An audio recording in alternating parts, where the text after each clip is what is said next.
Okay, so we're moving on to our next lesson, which is graphing equations in slope-intercept form. So slope-intercept form is when you have your equation, your linear equation, in this setup where you have the y on one side of the equal sign and the other side of the equal sign has an x term and also this constant term. Now the x term, the number in front of that x term is going to be your slope. And the number here, the constant number, will be your y-intercept. Now, this is called slope-intercept form when it's written in this y equals mx plus b format. And we will also talk about parallel lines in a little bit. Now, this is a little bit of a contrast to the standard form that we had done last week. Now, when we did standard form last week to graph, we did something called the intercept method, where we put in the 0 for x and we found the y, and then we put the 0 in for y and found the x. And when you have an equation in standard form, oftentimes that might be a better way to go about graphing it. But sometimes, clearly, if it's already in this form, this method's going to be easier to use for graphing. And sometimes it's very easy to move it into this form and graph as well. So first, let's talk a little bit about the slope and the y-intercept, how to identify them, and things like that. So we're going to look at these lines here, and we're going to identify the slope.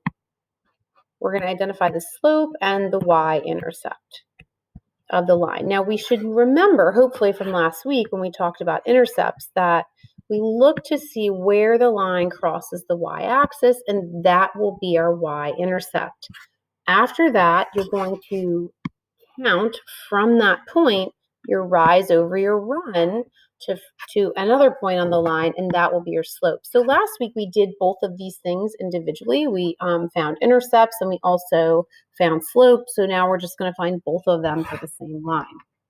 And then we'll use those to write the line in this slope-intercept form. Okay, so if we take a look at the first one, the y-intercept is the first thing that you want to find. And in this case, that is the point where the line is crossing through that y-axis. In this case, it would be +1. Your slope then is your rise over your run. So starting at that point, we're going to have to rise up 2 and run 1 to get to another point on that line. And so that would mean my slope is 2, or 2 over 1. So once you do that, you want to write it into this slope-intercept form. So just so you can see the equation again, y equals mx plus b. The m is going to be substituted. The m that you just got will be substituted in here, and the b will as well. So your equation will be y equals 2x plus 1. Now when we go on to number 2, okay, again, you want to find that y-intercept, which in this case is also a +1. And then you want to find your slope using that rise over run. So rise 2, +2, run 3 to the right, that's a +3. So our slope is 2/3. So now our equation in slope-intercept form would be y equals 2/3 x plus 1. So even when your slope is a fraction, it doesn't change how you substitute in and write that equation. Okay, then the next one, here's my y-intercept at +2, and my slope. Now, you don't have to start at this point if you don't want to. You can start, I always like to start from whatever point's more to the left, so that my rise this time is going down 1 and my run is going to the right 2. So my slope would be -1 over 2. That would give me my equation, y equals -1/2 x plus 2. So let's just do a couple more of those to kind of get some practice there. Okay, so then the next one, again, we want to find the y-intercept, which you just look and see where is that line crossing through the y-axis. In this case, it is +2. And our slope, the rise 2, run 1. So our slope is 2 over 1, which would just simplify to 2. So y equals mx, which would be 2x, plus b, which will be a 2. Number 5, my y-intercept here, this time is a -1. And then my slope, I'm going to rise up 1, and I'm going to run 2 to the right, so my slope is 1/2. My equation then will be 1/2 x minus 1. So if your b is a negative value, you don't want to add, you don't want to write plus a negative, you just want to change it to a minus sign. And then number 6, my y-intercept here will be +1, and my slope, my rise 3, run 2. So my slope would be 3/2, and then my equation would be 3/2x plus 1. All right, so now going on to the next page, we're going to do example 2, where we're going to identify the slope and the y-intercept again, but this time we're going to do it from the equation. Okay, so remember that our equation is in this form, y equals mx plus b, right? So the m is the number in front of the x. Notice I'm not highlighting the x there. A common mistake is for people to say, like, the slope is 2x or something like that, but the x is not part of the slope. And then the b is the number plusing or minusing at the end. Okay, so if we look at this first equation, I'm going to look for what is in front of, what is the coefficient to my x? And in this case, it's this -1/4. So that tells me that my slope is -1/4. And then I'm looking for the number that's at the end, either adding or subtracting to the end. In this case, I have a -2, so that tells me my y-intercept would be -2. Now in example B, we want to do basically the same thing. The only problem is my y is not by itself. It needs to be in this slope-intercept form in order for me to easily identify that slope and y-intercept. So I'm going to move my 2x over to the other side. That will give me 3y equals 2x plus 9. Now I'm dividing everything by 3. So y equals 2/3 x plus 3. So now that I have my equation, I can see that my slope is the 2/3 here because that is the coefficient to that x. And I can see that my y-intercept or my b value is this 3, since that's what's adding at the end. So now we're going to use this information to do some graphs. But first, let's just make sure we can easily identify those things. Okay, so number 7, the slope, right, is going to be -3. That's the coefficient on my x. And the y-intercept, or the b value here, is going to be 7. Let's take a look at number 8. So the slope here is -3/4, and I can tell that because that is the coefficient to my x here. And then my b value, or my y-intercept, is this -1.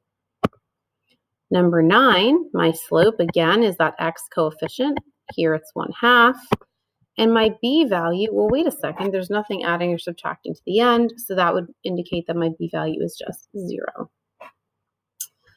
Number 10, my slope here is going to be +3, and my y-intercept, or the b, is 4. Number 11, my slope is +5.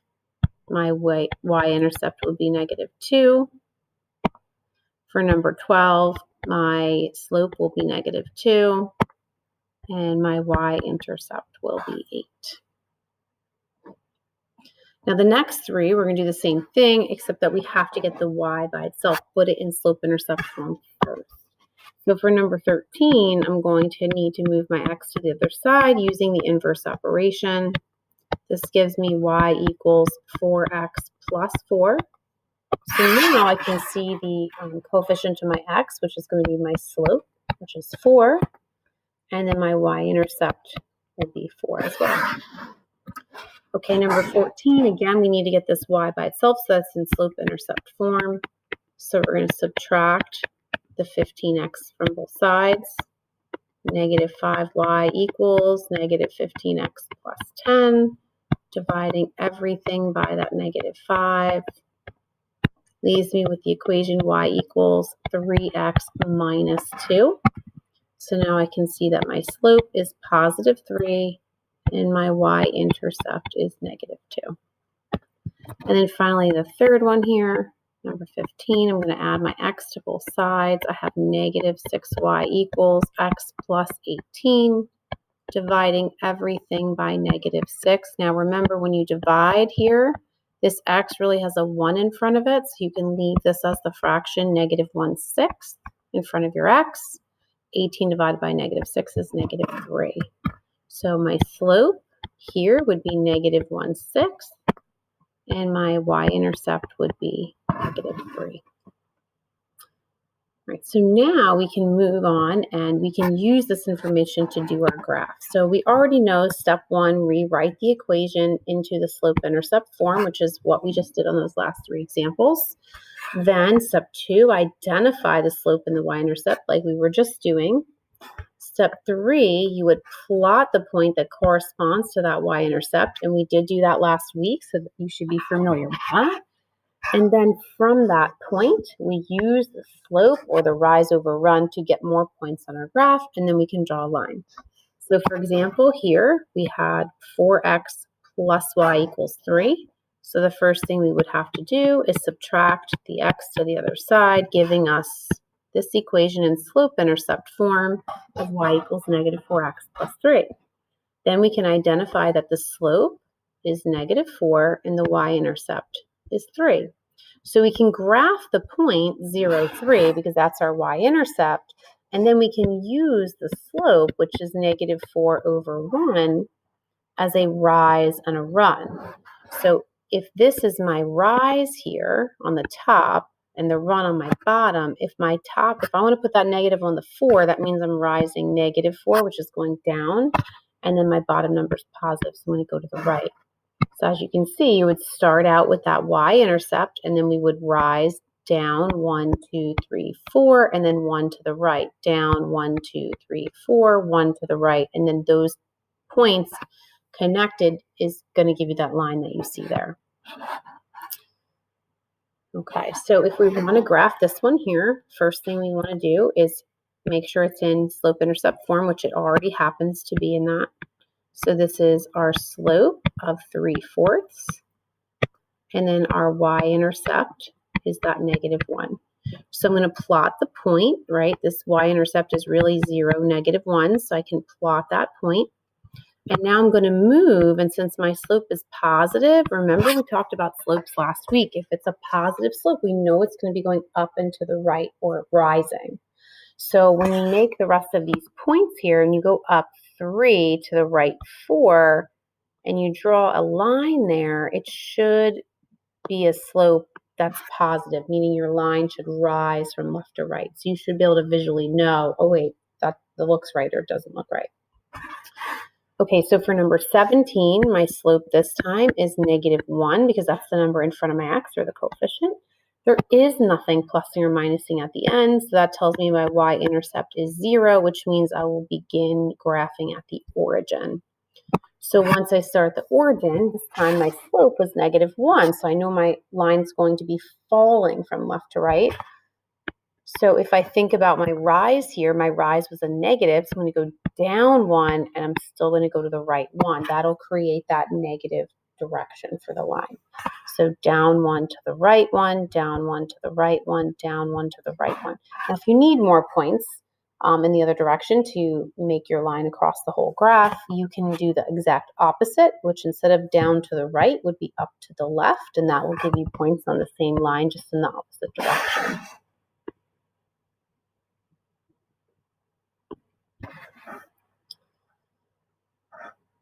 Okay, so just practicing some more of these.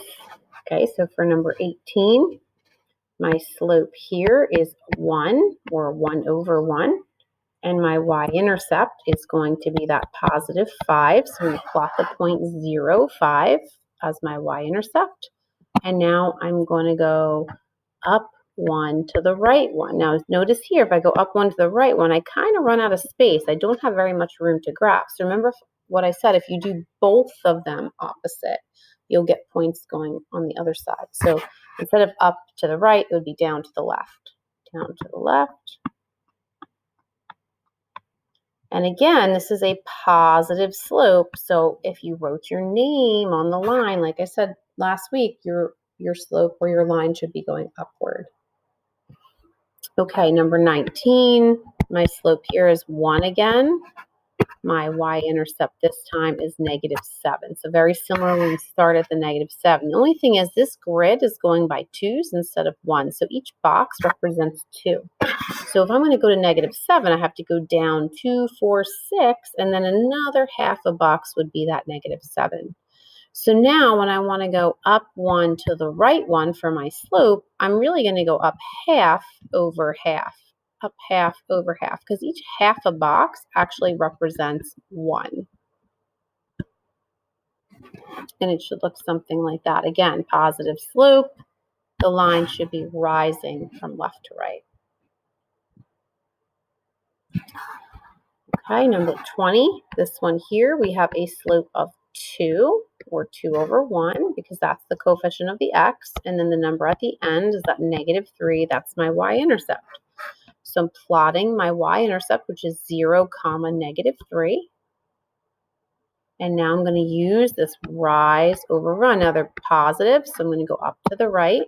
So up 2 to the right 1, up 2 to the right 1, up 2 to the right 1.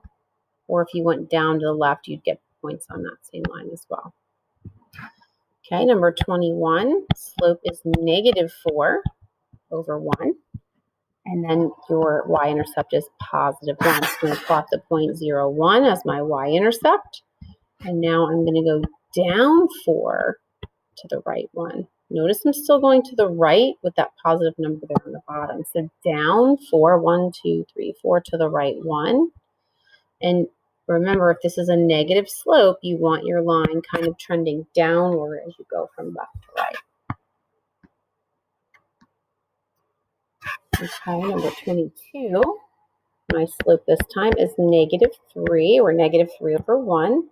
My y-intercept is -1, so I'm going to plot that on my y-axis. Because my slope is negative, I'm going to go down and to the right. And negative indicates down, so down 1, 2, 3 into the right 1. Or you could go up and to the left if you need points in the other direction. And make sure when you draw your line, if it has a negative slope like this one, your line is trending downward or falling from left to right. Okay, number 23, my slope is 6, or 6 over 1. My y-intercept is 0 because there's no number there plusing or minusing at the end. So that means I'm going to begin at the origin. And this means that I'm going to rise 6 and run 1. So rise 1, 2, 3, 4, 5, 6, and run 1 to the right. Again, positive slope means my line should trend, oops, that was a little bit crooked. My line should trend upward, like that. Okay, now one little trick I use to kind of remember where to start is I always imagine, like, where did they come up with the variable b for y-intercept? Like, what does a b have to do with the y-intercept? So I always kind of say the b is telling you where to begin, and then the slope is an m, and I always say the m is telling you where to move. So if you want to think about where do I begin and then where do I move, that might be helpful. Okay, so here my slope is 1/3. And my y-intercept is +2. So where do I begin? I begin at the 2 on the y-axis, and I'm going to move up 1 to the right 3. So up 1 to the right 3. Now see how I ended up off the graph? So instead of going up to the right, I could go down to the left. So down 1 to the left 3. We'll continue points on that same line, just in the other direction. Okay, number 25, my slope here is +1/5, and my y-intercept in this case is -4. So I'm going to begin at the -4, and I'm going to move up 1/5.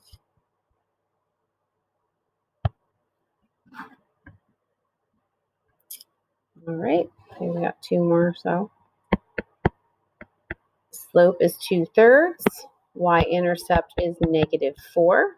So begin at the -4. Now be careful, this grid's going by 2's again. So now when I go up 2/3, I could be going up just like 1 box and over 1.5. That does work. But because both the x and y-intercept were labeled the same, I could still count the boxes. So I could go up 2/3. It'll still give me that same line.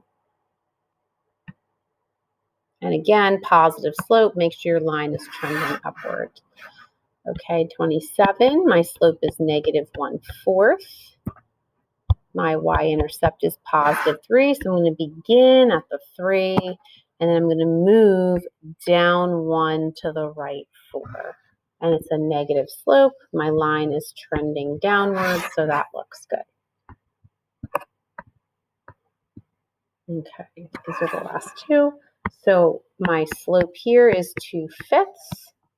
My y-intercept is 1, so I'm going to begin on that 1. I'm going to go up 2/5. Uh-oh, I'm off my graph. So I'm going to have to go down into the left 5 instead. Making sure when you connect your dots or you draw your line that it is trending the right way. So this is a positive slope. My line's trending upward or rising, so that's good. And then this one, we have a -1/2 for the slope. The y-intercept's a -4, so I'm going to begin at the -4, and I'm going to go down 1 to the right 2 because it's a negative slope. So down 1, right 2, down 1, right 2, down 1, right 2, and you want to make sure that that line is trending downward or falling from left to right.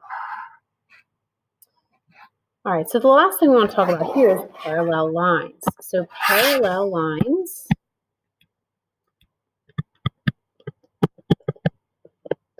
have the same slope but different y-intercepts. Sorry, a little sloppy there.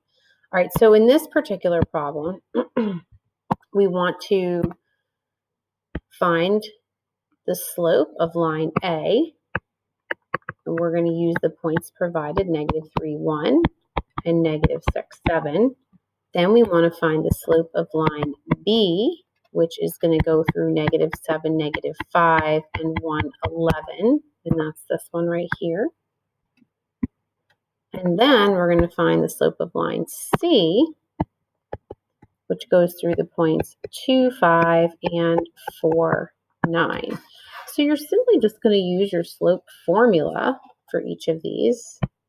So for the first one, to find my slope here, I'm going to do 7 minus 1. So if you remember x1, y1, x2, y2, right?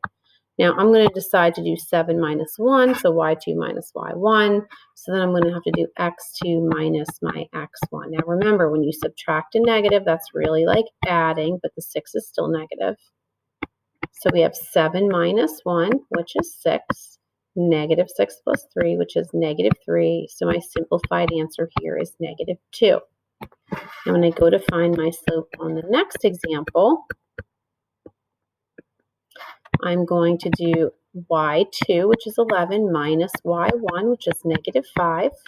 Then I would have to do x1 minus my x2. Now both of these I have minusing and negative, so I'm going to change those to addition. So my slope here is 16 over 8 there. I was getting ahead of myself. Over 8, and that simplifies to +2. And then the third example, 9 minus 5 over 4 minus 2 will give me 4 over 2, and that also simplifies to 2. So we can see that these two slopes, line B and line C, we got the exact same answer. So this tells me that line B is parallel to line C. Now, even though line A was a 2, it was a negative, which is not the same. That would be going in the opposite direction. both B and C would be trending upwards, but A would be trending downwards, so it could be parallel. All right, so we're going to do the same thing for these three now.